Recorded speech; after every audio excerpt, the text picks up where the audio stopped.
Hai, bertemu kita lagi hari ini bersama Cikgu Zana.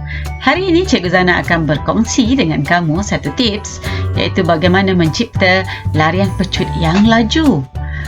Kamu tentu biasa buat larian pecut, bukan? Jom kita saksikan apa yang Cikgu maksudkan hari ini. Baiklah murid-murid, kita teruskan tentang larian pecut.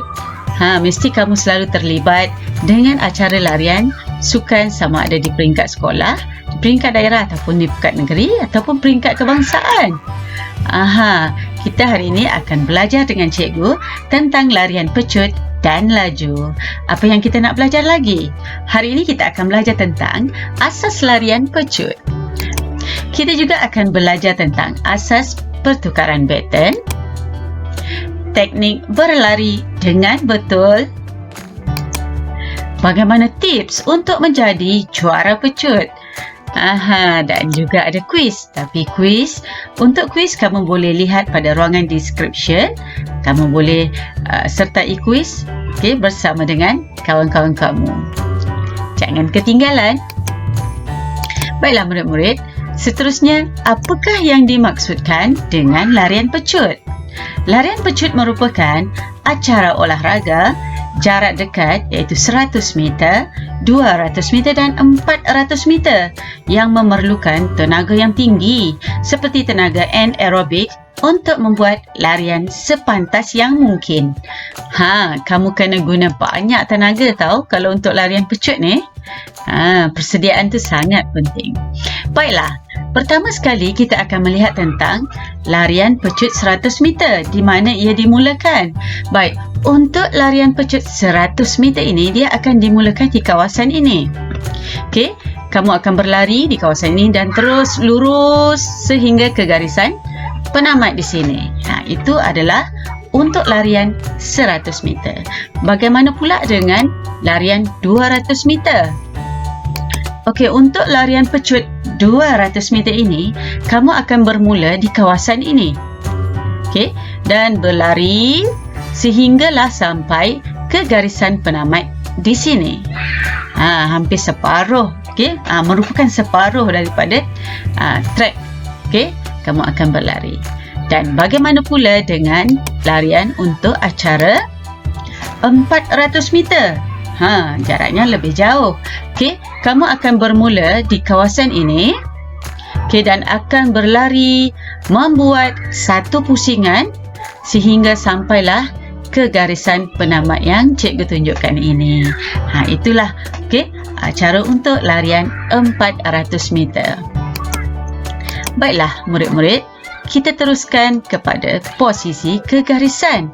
Sebenarnya untuk membuat posisi ke garisan ni, nak mulakan sesuatu larian pecut ataupun larian mana-mana kejohanan, akan ada posisi ke garisan. Sama ada kamu memulakan larian secara berdiri, ataupun secara dekam. Tapi teknik dekam ni adalah lebih popular kerana ia melibatkan kesamarataan, iaitu biasanya teknik dekam ni digunakan untuk jarak dekat dan teknik berdiri ni digunakan untuk jarak yang lebih jauh. Baik, terus kita tengok apa yang dimaksudkan dengan blok. Blok permulaan. Blok permulaan ni ia merupakan alat yang digunakan untuk membantu para pelari yang menggunakan teknik dekam bagi mempercepatkan larian. Jadi blok permulaan ni boleh digunakan ataupun tidak digunakan bergantung kepada sesuatu kejohanan. Baik, kita teruskan. Kamu jangan lupa untuk memanaskan badan sebelum memulakan sebarang aktiviti sukan. Kerana apa? Kerana pertama sekali, panaskan badan sebelum memulakan aktiviti sukan ini akan dapat memberi impak kepada larian kamu ataupun aktiviti sukan kamu. Kamu akan menjadi lebih baik dalam larian. Maksudnya pencapaian kamu dalam larian akan lebih baik jika kamu memanaskan badan. Dan yang kedua, jika kamu memanaskan badan sebelum memulakan larian, kamu akan boleh mengelakkan kecederaan sukan. Mungkin berlaku kekejangan otot atau sebagainya jika kamu tidak memanaskan badan terlebih dahulu. Baiklah murid-murid, kita teruskan lagi tentang gaya permulaan. Terdapat 3 gaya permulaan yang biasa digunakan oleh atlet dalam teknik dekam ini. Yang pertama sekali ialah teknik peluru. Okey, yang kedua ialah gaya sederhana. Yang pertama tadi gaya peluru, gaya sederhana, dan yang ketiga ialah gaya panjang.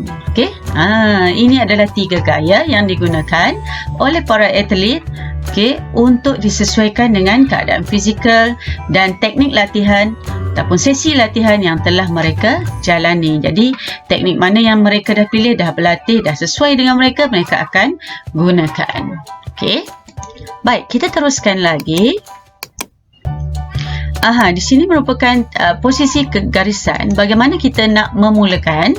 Okey, yang pertama sekali, kedua-dua kaki menyentuh permukaan trek. Kamu boleh lihat di sini bagaimana kedua-dua kaki menyentuh permukaan trek, sama seperti di sini. Okey, dia sedang mengatur langkah dia. Okey, menyusun. Baik, yang kedua, lutut kaki belakang menyentuh permukaan trek. Ni kaki belakang menyentuh permukaan trek. Manakala meletak kedua tangan di belakang garis, mula dengan keluasan yang sama, dengan bidang bahu dan jari dikembangkan berbentuk gerbang. Bagaimana berbentuk gerbang? Macam ni, gerbang. Jadi kita akan memulakan larian dengan meletakkan tangan di keluasan bahu kita, okey, yang sesuai dan dalam keadaan selesa. Baiklah murid-murid, kita tengok yang keempat, iaitu menyesuaikan kedudukan untuk keseimbangan yang maksimum. Jadi bila dah duduk tu, adjust kedudukannya tu supaya lebih stabil untuk berlari dan dalam keadaan bersedia yang secukupnya. Kita teruskan lagi, iaitu tentang posisi sedia. Okey, kita lihat tentang posisi sedia. Okey, untuk posisi sedia, kamu boleh lihat di sini. Pertama sekali, kedua-dua tumit ditekan ke belakang. Iaitu jika menggunakan blok permulaan ni, jadi kedua-dua tumit ditekankan ke belakang. Okey, seterusnya, lutut kaki hadapan dibengkokkan pada kedudukan 90 darjah. Macam mana kedudukan 90 darjah ya? Macam ni. Ini kedudukan 90 darjah. Cuba kamu lihat pada kedudukan sudutnya di sini. Okey, tahap bengkoknya. Okey, dan kita tengok yang ketiga, lutut pada kaki belakang dibengkokkan pada kedudukan 120 ke 140 darjah, dan yang keempat, tinggikan kedudukan pinggul daripada bahu dan halakan kedudukan bahu ke hadapan melebihi kedudukan badan. Itulah cara posisi untuk keadaan bersedia ini. Sekarang kita akan lihat pada fasa lonjakan. Okey, fasa melonjak maksudnya daripada keadaan bersedia tadi, kita akan melonjak. Okey, fasa lonjakan bermula setelah pelepas menyebut kegarisan, sedia dan bang, iaitu satu tembakan dilepaskan ke udara. Dan biasanya penggunaan pistol dilakukan semasa kejohanan tertentu. Mungkin kadang-kadang ada sukan di sekolah kamu. Guru kamu menjemput pelepas untuk melepaskan pelari pada hari tersebut. Mungkin secara biasanya guru kamu akan menggunakan whistle. Baiklah murid-murid, sekarang kita teruskan lagi tentang fasa lonjakan. Okey, kita lihat bagaimana lonjakan dilakukan. Baik, pertama sekali, semasa fasa lonjakan, dada menegak dan terangkat semasa kedua-dua kaki menekan kuat pada blok. Jadi kedudukannya agak dada dia akan tinggi dan terangkat. Baik, untuk yang kedua, lutut dan pinggul dilunjurkan sepenuhnya pada akhir pecutan. Jadi kalau kamu lihat di sini, kedudukan fasa lonjakan ini, kita tengok keadaan dia satu persatu bagaimana kedudukannya berubah. Bila fasa terakhir lonjakan ditekan kepada blok permulaan, kedudukan kaki dan pinggul adalah lurus, selari dan terus menekan dan berlari seperti dalam gambar ini. Kita tengok tangan diangkat dan diayunkan secara bersilang. Ini semasa melonjak. Semasa sedang berlari dan melonjak, jadi tangan diayunkan secara bersilang. Untuk memberi daya kepada tolakan supaya pergi dengan lebih laju. Baik, yang keempat, kaki belakang diayun ke depan sambil badan condong ke hadapan. Badan dicondongkan, cuba kamu lihat pada gambar aja ini. Bagaimana badan dicondongkan ke hadapan. Kaki diayunkan juga ke hadapan. Maksudnya melangkah kamu semakin lama semakin jauh dengan keadaan condong. Baiklah, sekarang apabila dah habis fasa berlepas tadi, kita pergi kepada fasa seterusnya, iaitu fasa pecutan. Bila dah berlari, mestilah nak pecut kan untuk menang, betul tak? Dan untuk fasa pecutan ni, masa dan panjang langkah kaki kamu tu mempengaruhi larian kamu, sama ada kamu boleh menang atau tidak, boleh pergi cepat atau tidak, laju ataupun tidak kamu berlari. Maksudnya di sini, kecepatan kaki kamu melangkah dan jarak langkahan kamu tu mempengaruhi larian kamu, sama ada kamu boleh berlari dengan cepat atau tidak. Nak lagi pantas, maksudnya pergerakan kaki kamu kena laju dan langkah yang panjang. Kita lihat pula pada fasa pecutan tadi yang cikgu masukkan. Baik, kita lihat pada fasa pecutan ini. Pertama, cepat memulakan langkah dengan berlari di atas berbola kaki. Berlari di atas berbola kaki iaitu kita menggunakan bahagian hujung kaki. Ini adalah bahagian berbola kaki. Bahagian hujung tu ya. Kena ingat tau. Kena lari macam tu. Seterusnya, yang kedua, badan masih condong ke depan. Ini fasa pecutan ni masih kita mencondongkan badan ke depan. Dan yang ketiga, dada ditegakkan selepas 20 ataupun hingga 30 larian. Maksudnya bila dah kamu berada di dalam larian tu, mungkin dalam 20 atau 30 langkah larian tu, kamu kena mula tegakkan dada. Jangan menunduk tadi masa kita nak berlepas kan, bila dah berlari tu kita masih condong ke depan dan boleh tegakkan badan untuk mengekalkan gaya larian kita. Dan yang keempat, kaki, jarak dan frekuensi langkah semakin meningkat. Maksudnya pergerakan kamu semakin lama adalah semakin laju. Baiklah, kita teruskan lagi. Jom lumba nak tengok.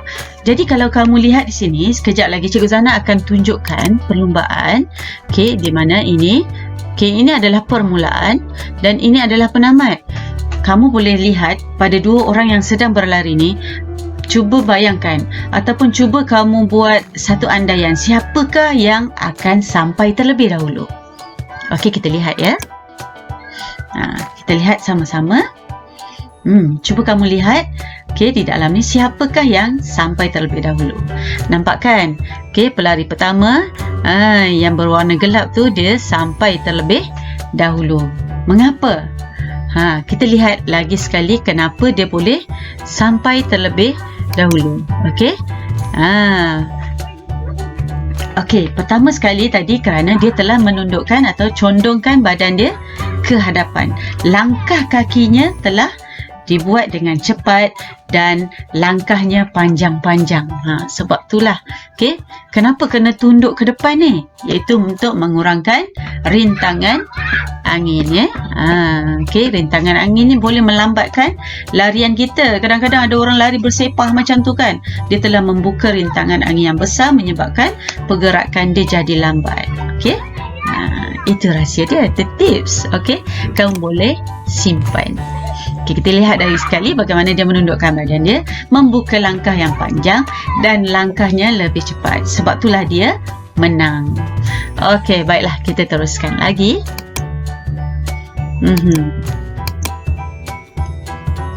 Okey, kita tengok yang ini dalam keadaan sebenar, ya. Menggunakan lihat tu bagaimana dia telah menundukkan bahagian badan dia apabila sampai ke garisan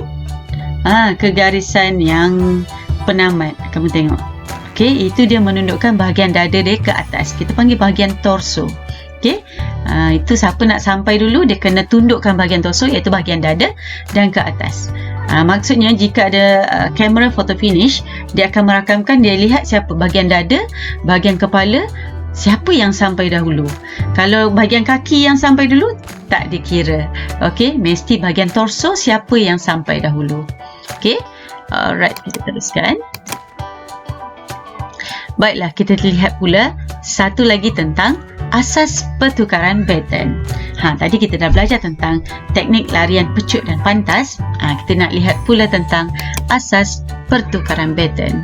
Mesti kamu dah pernah lihat baton ini di sekolah kamu, atau siapa yang belum pernah lihat, beginilah keadaan rupa baton. Okey, baton akan dipegang, okey, untuk acara lari berganti-ganti.